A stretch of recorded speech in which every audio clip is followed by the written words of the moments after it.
Hi everyone, it's Bonita from Pennies to Dollars, and today we're going to talk about 6 of my best frugal tips, and I'm going to share them with you.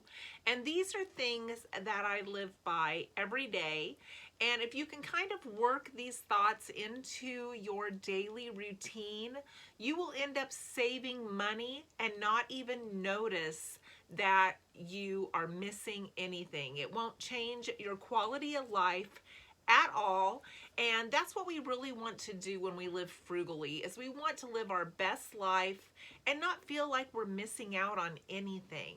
So let's get started. My first tip is to know your prices. I got this on sale for $6.99, which is an excellent price. And as you can see, there is 246-ounce cups worth of coffee is what it says that it makes. And of course, I guess that makes a difference on how much you put in there. For Maxwell House, we like it better than Folgers. For Folgers, we feel like we need to put in 1 scoop for every 2 cups. And we feel like this actually has a little better flavor. It is totally up to you what you desire. We will sometimes buy the stronger coffee and then cut back on how much we put in there. So we feel like with Maxwell House, we can put a little less in there and it still tastes the same. But again, this was on sale for $6.99. This was also on sale for $6.99, and it's just a small bag that has 11.5 ounces. But if you notice, we bought the dark espresso brand, and that made it taste stronger, and we were able to use less. For this, we were able to put in only 4 scoops for about 10 cups of coffee. And so as you see, we could put less of this in there even though it cost more. And then here is a great value brand. With this one, I had to put in 5 scoops for 6 cups. So I had to use a bunch more of this. So even though it is 12 ounces and even though it is a small bag like the last one, I'm going to use more of this to get a decent cup of coffee. So always know your prices, know the value, know if you have to put more of something in there to get the same result, and see if it is worth it. Also, for $6.99, you can purchase a coffee out. So as you can see, look how much coffee you got for the Maxwell House versus getting 1 cup at a coffee shop. Huge difference when you put it in that kind of perspective. So know your prices is my number 1 tip.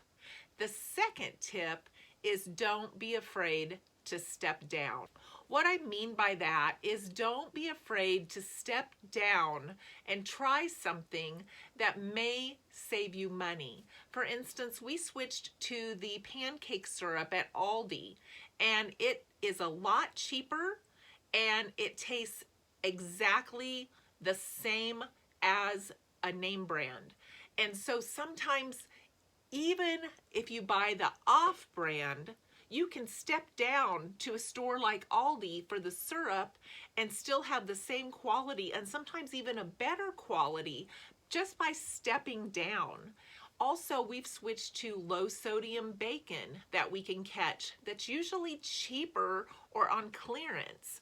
And we haven't noticed any difference in the low sodium bacon to the regular bacon. And so we've been able to take a step down and not change any of the quality by just switching to low sodium bacon.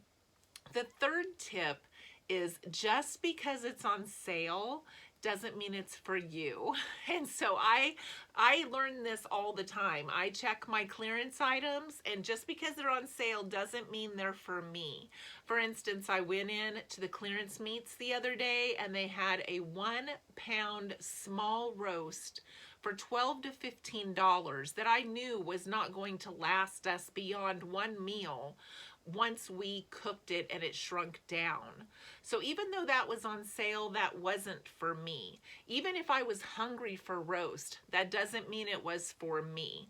We have to go back to that thinking that our bellies are full, we've been fed, and every meal doesn't have to be our favorite. We have done a lot of things like that, which brings me to my next tip: to substitute. Substitute wherever you can. We've started substituting ground sausage for hamburger in a lot of our meals because we can save about $2 to $3 a pound by switching to sausage. I don't even care for sausage. I've never liked sausage, but I have found that if I mix it in other things, I don't notice it as much, and it actually gives it some decent flavor. And so we've started substituting there. For instance, we went into Harbor Freight and bought a big red bucket because our animals needed a bucket. Our buckets had cracked from winter. We didn't have a water bucket. And we went into Harbor Freight and bought one. I can't remember what it cost. But guess where I get them now? I go to the deli. They have big pickle buckets that are thicker, better quality, and we have a store that will sell them to us for $1, a 5-gallon bucket.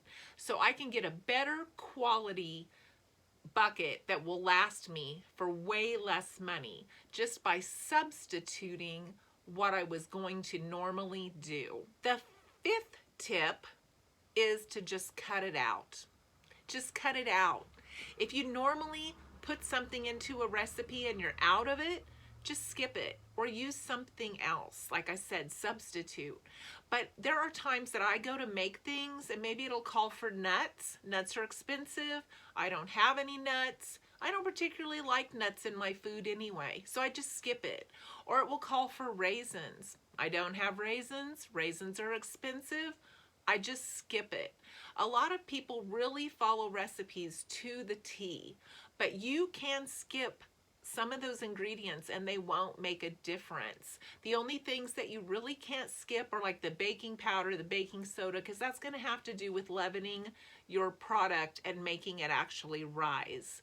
But you can just skip those items.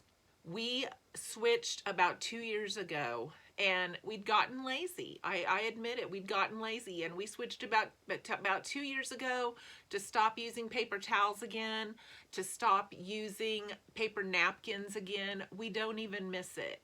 We have rags, we have cloth napkins. I already had these things.